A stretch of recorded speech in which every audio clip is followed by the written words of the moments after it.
May ibabahagi akong kwento sa inyo mga kagantimpala. Sana magustuhan nyo. Paano? Simulan na natin ang kwento. Itong mga panahong ito, nakatira si Balong sa isang baryo kung saan siya ipinanganak. Nasa 11 anyos pa lang siya nun nang makaranas siya ng kakaiba. Panganay si Balong sa 6 na magkakapatid. Kaya pag wala ang kanilang ama, siya ang kahalili ng kanyang ina sa mga gawain. Lalo na sa paggawa ng mga tinapay. Kung di nyo kasi na itatanong, may panaderya sila Balong nun na di naman gaanong kalakihan. Ngunit sa paggawa ng tinapay sila nabubuhay. Doon na sila kumukuha ng kakainin nila sa pang-araw-araw. Kaya sa murang edad, sinanay siya ng kanyang ama. Gawa ng ayon sa kanyang ama, kapag marami na siyang alam tungkol sa paggawa nito, kaya niya nang mapakain ang sarili niya. At di nga nagkamali ang kanyang ama.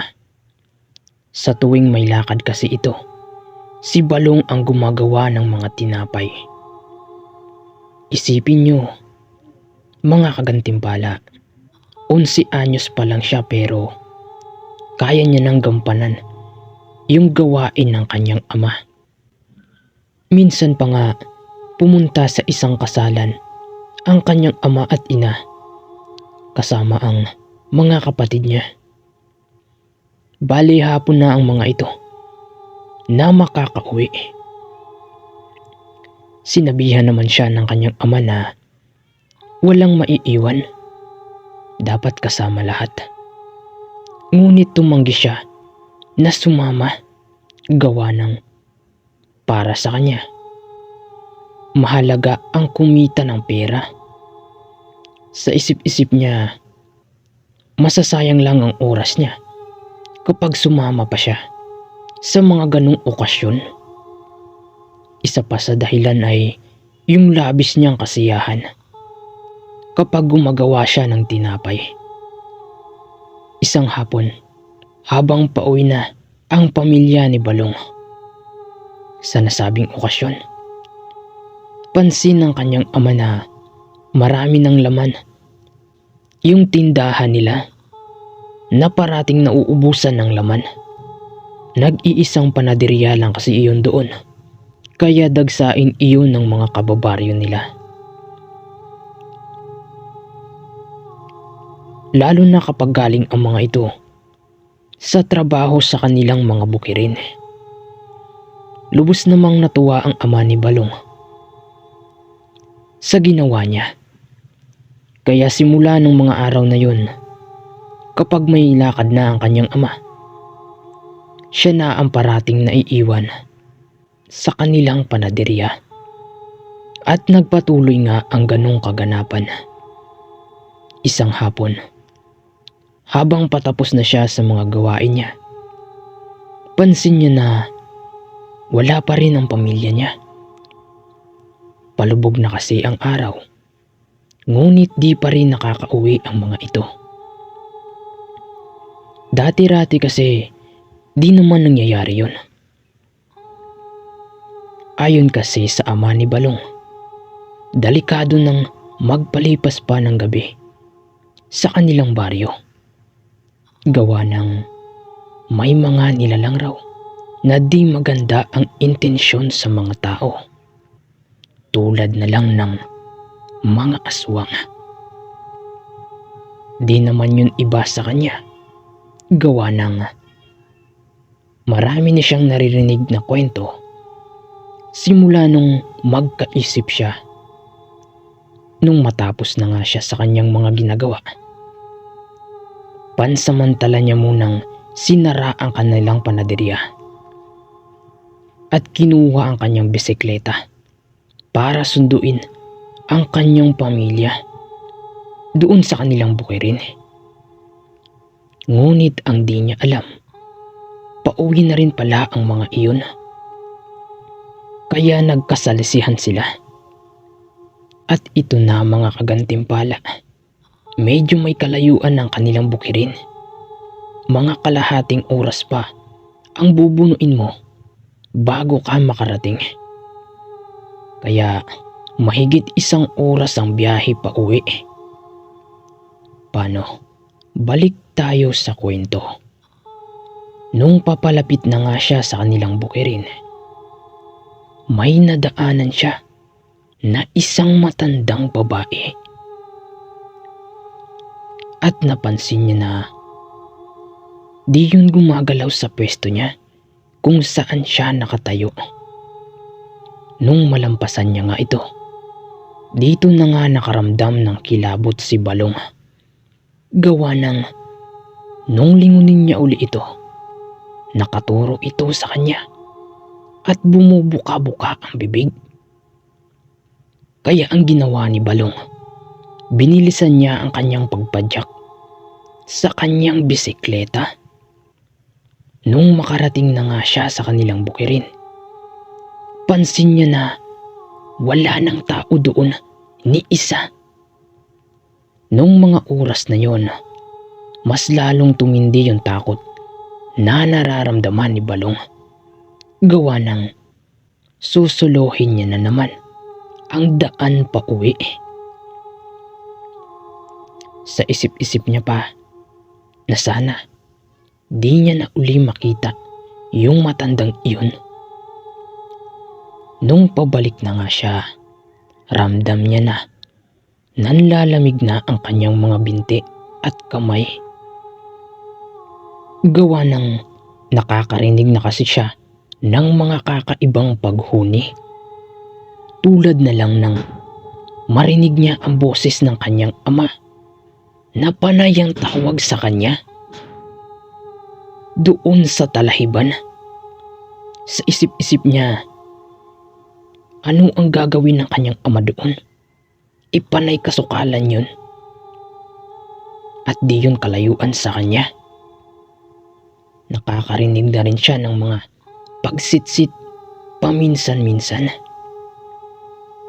At doon niya na nga naalala na yung lugar pala na yun, yun yung lugar na ikinikwento sa kanya ng kanyang ama na may pinatay raw na isang babae. Ayon sa kanyang ama, na doon raw sa lugar na yun, itinapon yung bangkay ng babae. Hanggang sa ramdam niya na para bang medyo mahangin yung itaas ng ulo niya. Parang isang pagaspas ng pakpak. Nung dahan-dahan niya nga itong nilingon, bumulaga sa kanyang mga mata ang napakalaking ibon na pilit na inaabot ang ulo niya. Nagbabaga rin ang mga mata nito at garalgal yung boses na para bang naghahalo yung boses ng ibon at tao. Basta nakakapanindig balahibo. Ayon pa nga kay Balong, nasa oras na maabutan siya nito, doon na matatapos ang kanyang buhay.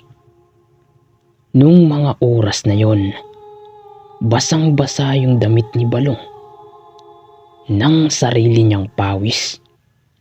Gawa ng kahit mga akyatin pa yan, baliwala lang sa kanya para lang maisalba yung kanyang buhay. At dito na nga mararanasan ni Balong ang isang pangyayari. Habang patuloy siya sa pagbibisikleta, nakakarinig siya ng boses ng isang matanda doon sa kanyang likuran. At para bang habang tumatagal, yung boses na yun papalapit ng papalapit sa kanya. Yung boses parang ganito.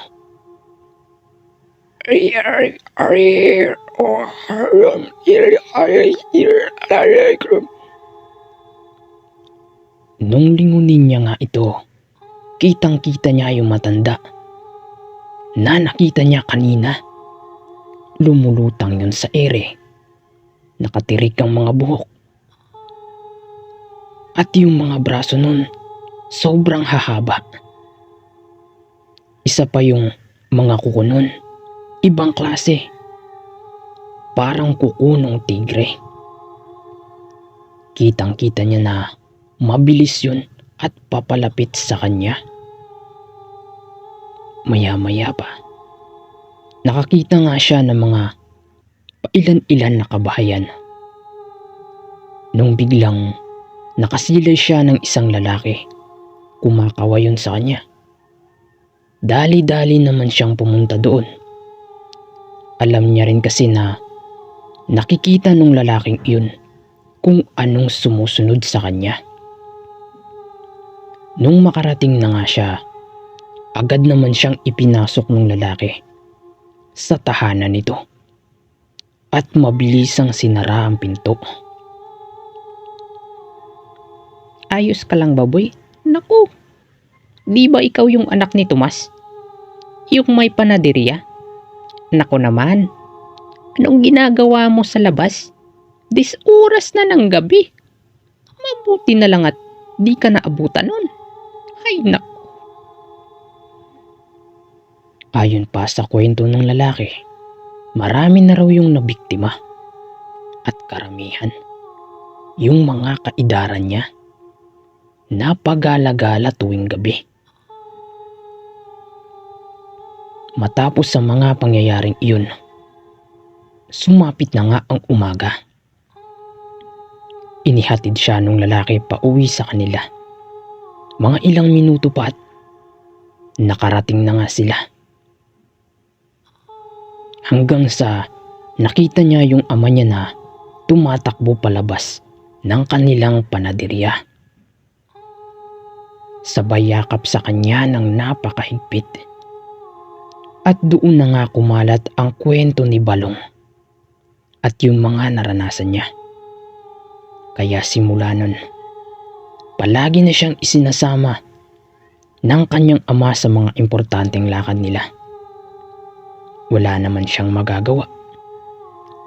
Gawa ng para rin yun sa ikabubuti niya. Magpahanggang sa ngayon, kahit pa may mga anak na si Balong, di niya pa rin makalimutan ang mga karanasan niya na pinamagatang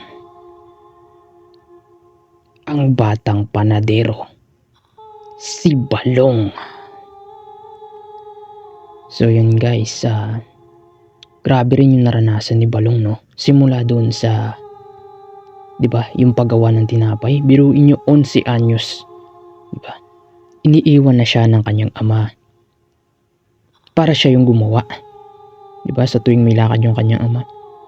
Alam niyo guys, believe rin talaga ako dito kay Balong, mga kagantimpala, di ba? Napakaangas ng kwento ng karanasan niya. Matibay si Balong, di ba? Malakas yung loob niya. So yun guys, napakaangas na kwento. At sana magustuhan nyo pa yung mga susunod pa natin ng mga kwento, mga kagantimpala. At sana wag nyo rin kalimutang, alam nyo na, di ba? Maraming salamat kung ganun. Hanggang sa muli.